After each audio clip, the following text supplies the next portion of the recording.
Hello friends, in last video we saw how to install MySQL Server. Today we will learn how to install SQL Server Management Studio. So to achieve this, we will download SQL Server from here.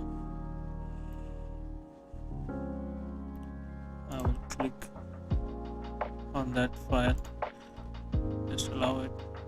There are three types of installations. One is the basic installation, which is quick.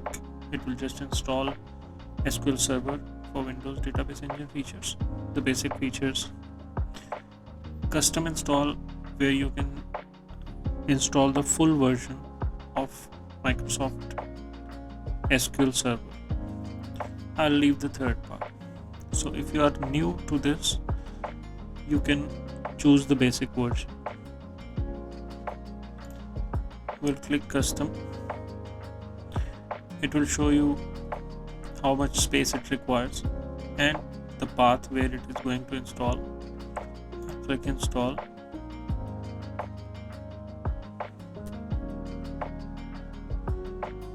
First it will download the complete files or packages which it requires to install from the web. Now you can click new standalone server installation. We'll accept the terms. Click next.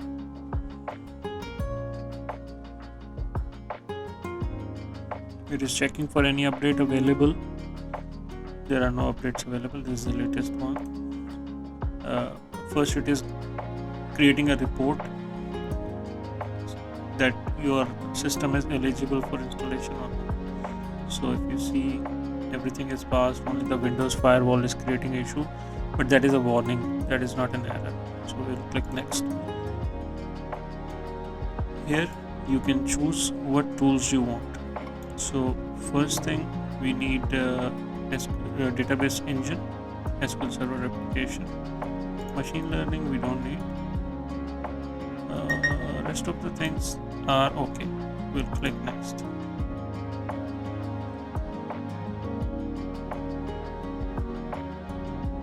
It is asking for the instance name, what you are creating, like your database engine will have a name. This is the name, SQL Express. We'll click next. If you want, you can change the name, but I'll go with the standard name. Click next. Here it is asking which type of login you want, like you want Windows authentication or you want a specific SQL user like SA to log into your database. We'll go with the standard Windows authentication.